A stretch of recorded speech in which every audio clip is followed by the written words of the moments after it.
الحمدللہ رب العالمین والصلاة والسلام علی سید الانبیاء و خاتم المرسلین۔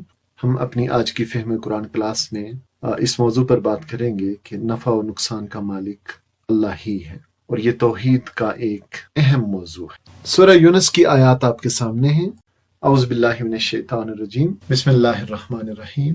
وَلَا تَدْعُ مِن دُونِ اللَّهِ، اور تم نہ پکارو سوائے اللہ کے، مَا لَا يَنْفَعُكَ، اسے جو نہ تجھے نفع دے سکتا ہے، ولا یضرک، اور نہ تجھے نقصان پہنچا سکتا۔ فَإِن فَعَلْتَ، پھر اگر تم نے ایسا کیا، فَإِنَّكَ إِذًا مِنَ الظَّالِمِينَ، تو ظالموں میں سے ہوگا۔ ترجمہ، اور اللہ کو چھوڑ کر کسی ایسی ہستی کو نہ پکار جو نہ تجھے فائدہ پہنچا سکتی ہے نہ نقصان، اگر تو ایسا کرے گا تو ظالموں میں سے ہوگا۔ وَإِن يَمْسَسْكَ اللَّهُ بِضُرٍّ، اور اگر اللہ تمہیں کوئی تکلیف کوئی نقصان پہنچائے، فلا کاشف لہ الا ہو، پھر نہیں ہے کوئی اس کو ہٹانے والا، الا ہو، سوائے اس کے۔ یعنی اگر اللہ تجھے کسی مصیبت میں ڈال دے تو خود اس کے سوا کوئی نہیں جو اس مصیبت کو تم سے ٹال سکے۔ وَإِن يُرِدْكَ بِخَيْرٍ، اور اگر وہ ارادہ کرے تمہارے لیے کسی خیر کا، اگر وہ تمہارے لیے تمہارے حق میں کسی بھلائی کا ارادہ کرے، فلا راد لفضلہ، تو اس کے فضل کو پھیرنے والا بھی کوئی نہیں۔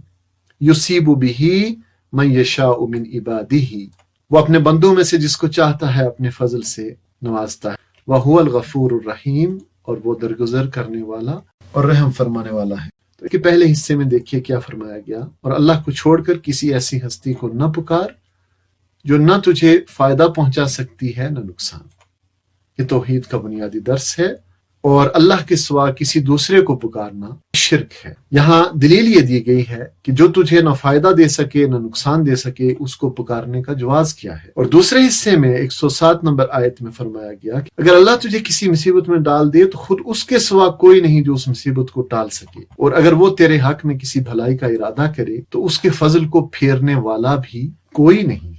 اب اس مضمون کی ہمیں قرآن حکیم میں بہت ساری آیات ملتی ہیں، مثلا سورۃ الانعام کی آیات 17-18، سورہ فاطر کی آیت نمبر 2، سورہ یونس کی آیت، سورہ احزاب کی آیت نمبر 17، سورہ نجم وَأَنَّهُ هُوَ أَضْحَكَ وَأَبْكَى، یہ کہ اسی نے ہنسایا اور اسی نے رلایا، یعنی اللہ ہی ہنساتا ہے اور اللہ ہی رلاتا ہے۔ خوشیاں ہوں یا مصائب و آلام ہوں، یہ اللہ کے اذن ہی سے آتے ہیں۔ سورہ نساء کی آیت مَا أَصَابَكَ مِنْ حَسَنَةٍ فَمِنَ اللَّهِ، اے انسان تجھے جو بھلائی بھی حاصل ہوتی ہے اللہ کی عنایت سے ہوتی ہے۔ سورہ تغابن کی آیت ما اصاب من مصیبت الا باذن اللہ، کوئی مصیبت کبھی نہیں آتی مگر اللہ کے اذن ہی سے آتی ہے۔ اور ہمارا عقیدہ کیا ہے؟ ہمارا عقیدہ یہ ہے کہ لن یصیبنا الا ما كتب اللہ لنا، کہ ہمیں ہرگز کوئی برائی یا بھلائی نہیں پہنچتی مگر جو اللہ نے ہمارے لیے لکھ دی ہے۔ اور خود افضل البشر سید الانبیاء جناب محمد صلی اللہ علیہ وسلم کی زبانی یہ کہلوایا گیا، قل انی لا املک لکم ضرا ولا رشدا، کہو کہ میں تم لوگوں کے لیے نہ کسی نقصان کا اختیار رکھتا ہوں نہ کسی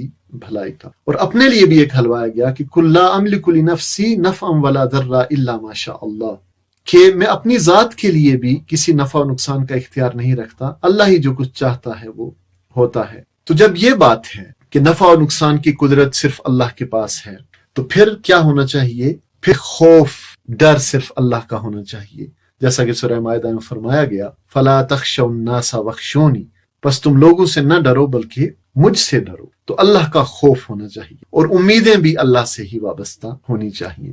قرآن حکیم میں سورہ اعراف میں دیکھیں فرمایا گیا کہ وَادْعُوهُ خَوْفًا وَطَمَعًا، اللہ ہی کو پکارو خوف کے ساتھ اور طمع کے ساتھ، یعنی اللہ کا خوف رکھا جائے اور اللہ سے ہی امیدیں وابستہ کی جائیں، کیونکہ جب مخلوق سے امیدیں وابستہ کی جاتی ہیں تو وہ امیدیں ٹوٹ جاتی ہیں، اور اللہ سے وابستہ امیدیں کبھی نہیں ٹوٹتی۔ انسان اللہ سے امیدیں وابستہ کرتا ہے تو بہت مضبوط رہتا ہے۔ اور خوف خدا، اللہ کا خوف ایک ایسی چیز ہے جو انسان کو جرم کرنے سے اور ظلم کرنے سے روک دیتا ہے۔ دنیا کی کوئی پولیس، کوئی قانون انسان کو ظلم اور جرم کرنے سے روک نہیں سکتی، لیکن جب اسے یہ پتا ہو کہ میرا رب مجھے دیکھ رہا ہے اور مجھے اس کے سامنے جواب دہی کرنی ہے اور اس کے سامنے پیش ہونا ہے، تو یہ خوف انسان کو جرم کرنے سے اور ظلم کرنے سے روک دیتا ہے۔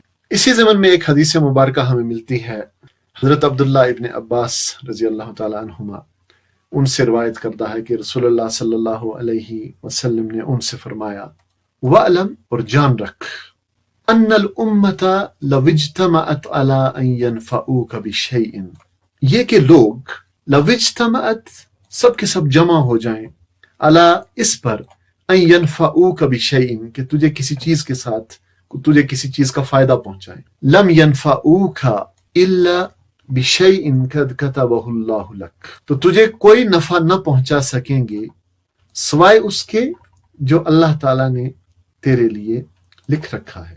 وَإِنِ اجْتَمَعُوا عَلَىٰ أَن يَضُرُّوكَ، اور اگر وہ سارے کے سارے جمع ہو جائیں علی اس پر، ان یضروک بشیء کہ تجھے کسی چیز کا نقصان پہنچائیں، تجھے کسی چیز کے ساتھ نقصان پہنچائیں، لم یضروک تو تجھے کوئی نقصان نہ پہنچا سکیں گے، الا مگر بشیء قد کتبہ اللہ علیک سوائے اس کے کہ جو اللہ نے تمہارے لیے لکھ رکھا ہے، یعنی جو نقصان اللہ نے تمہارے لیے لکھ رکھا ہے اس سے زیادہ نہ پہنچا سکیں گے، اور سارے کے سارے لوگ جمع ہو جائیں تو جو نفع اللہ نے تمہارے لیے لکھ رکھا ہے اس سے زیادہ نہ پہنچا سکیں گے۔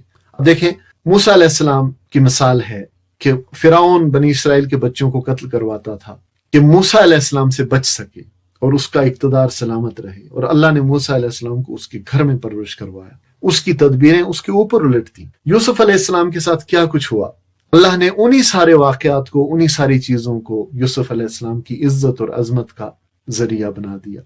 اللہ تعالیٰ ہی ہے جو جس کے ہاتھ میں نفع ہے، اور اللہ ہی ہے جس کے ہاتھ میں نقصان پہنچانا بھی ہے۔ انسان تدبیر کرتا ہے نقصان سے بچنے کے لیے، فائدہ حاصل کرنے کے لیے، لیکن نقصان سے بچے گا یا نہیں یہ اللہ کے اذن پر موقوف ہے، اور اس کو نفع ہوگا یا نہیں یہ بھی اللہ کے اذن پر موقوف ہے۔ اور تدبیر سے انکار نہیں ہے، تدبیر کرنی چاہیے۔ مثلا ایک مریض ڈاکٹر کے پاس جاتا ہے جو نہایت احتیاط کے ساتھ اس کا علاج کرتا ہے، اس کے باوجود بھی شفا تب ہوگی جب اللہ کو منظور ہوگا، ورنہ نہیں ہوگی۔ اسی طرح کسان پوری احتیاط سے اچھی قسم کا بیج بوتا ہے، فصل کی دیکھ ریکھ کرتا ہے، آبیاری کرتا ہے، نگہداشت کرتا ہے، مگر پکی ہوئی فصل اسے ملے گی یا نہیں، تھوڑی ملے گی یا زیادہ ملے گی، یہ سب اللہ کی مرضی پر موقوف ہے۔ تو یہ آج کی فہم قرآن کلاس تھی۔ اس میں ہمارے لیے سبق یہ ہے، پہلا سبق تو یہ ہے کہ ہم اللہ کے سوا کسی کو نہ پکاریں، کیونکہ جب کوئی نفع و نقصان نہیں پہنچا سکتا تو کیوں پکارا جائے، اور اگر کوئی ایسا کرتا ہے تو وہ شرک کرتا ہے۔ اور پھر یہ بات ذہن میں ہونی چاہیے اور پختہ ہونی چاہیے کہ اگر اللہ ہمیں کسی مصیبت میں ڈال دے تو اس کے سوا کوئی نہیں جو اس مصیبت کو ٹال سکے، اور اگر وہ ہمارے حق میں کسی بھلائی کا ارادہ کرے تو اس کے فضل کو پھیرنے والا بھی کوئی نہیں۔ اس لیے خوف بھی اللہ کا ہی ہونا چاہیے، اور امیدیں بھی اللہ ہی سے وابستہ ہونی چاہیے، اور یہ توحید کا بنیادی سبق ہے۔